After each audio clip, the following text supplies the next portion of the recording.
একদিন এক মা ঘরের ভিতরে ঘুমায় রইছে, হঠাৎ কইরা বলতাছে, জানালার ফাঁক দিয়া ঠান্ডা বাতাস আইতাছে, বলতাছে বাবা একটা পাট তুমি বন্ধ কইরা দাও। ছেলেটা কিন্তু শুনছে একটা পাট বন্ধ করার জন্য, আইসা দেখে মা আবার ঘুমিয়ে গেছে।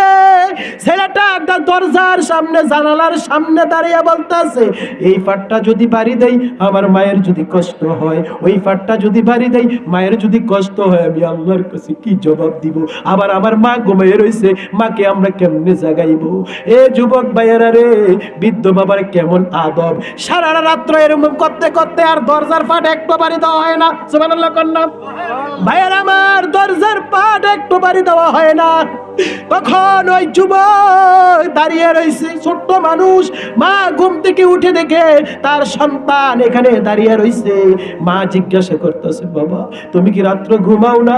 মা তুমি যখন বলছো একটা জানালার পাট বাড়ি দিতাম, আইসা দেখি তুমি ঘুমাইয়া গেছো, চিন্তা করলাম এই পাটটা যদি বাড়ি দেই তোমার যদি কষ্ট হয়, ওই পাটটা বাড়ি দিলে যদি তোমার কষ্ট হয়, এই জন্য কোন পাটটা বাড়ি দিব এই চিন্তা করতে করতে সারা রাত আমি এখানে দাঁড়িয়ে রয়েছি।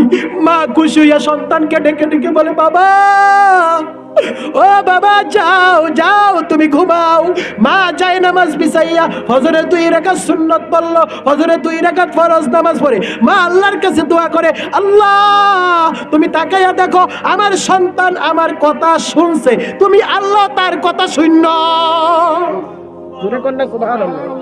আমার সন্তান আমার কথা শুনছে, তুমি আল্লাহ তার কথা শূন্য। বাবারে আমার, ওই সময় হযরত মূসা আলাইহিস সালাম বলতে আছেন, ওগো আল্লাহ আমার একটা সাওয়ারি দাও, সাওয়ারি। আল্লাহ তাআলা ইলমের মাধ্যমে বলতেছে, মূসা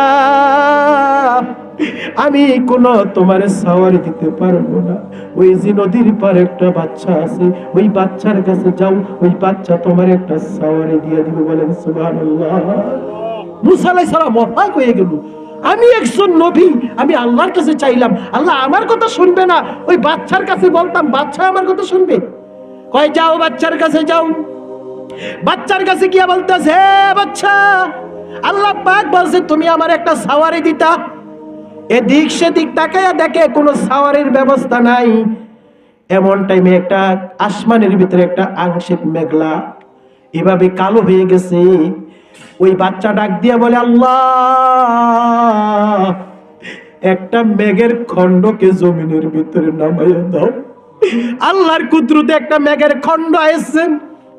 আসার পরে মূসা আলাইহিস সালামকে বলতাছে, মূসা নবী যেদিকে যাইতে চাও এই খণ্ডটার উপরে উঠলেই তোমাকে নিয়ে যাবে। জোরে কন্যা সুবহানাল্লাহ।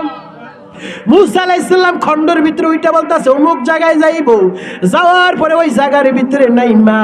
আল্লাহর নবী মূসা আলাইহিস সালাম চোখের পানি ছেড়ে দিয়ে সিজদার ভিতরে কাঁদে, মাবুদ ও আমার আল্লাহ, আমি একজন নবী হইয়া আমার কথা শুনলা না? বাচ্চা কি এমন কাজ করছে যে বাচ্চার কথা আসমান থেকে আংশিক মেঘলা আইসা খণ্ড হইয়া জমিনে পড়ছে?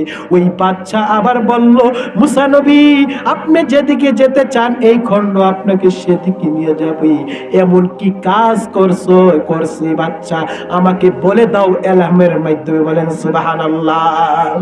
আল্লাহ পাক ডাক দিয়ে কয়, মূসা রে দুনিয়াতে কোনো কাজ করে না, শুধু একটাই কারণ, তার মা আমার কাছে একদিন বলছে, ও আল্লাহ আমার সন্তান আমার কথা শুনছে, তুমিও আল্লাহ তার কথা শূন্য।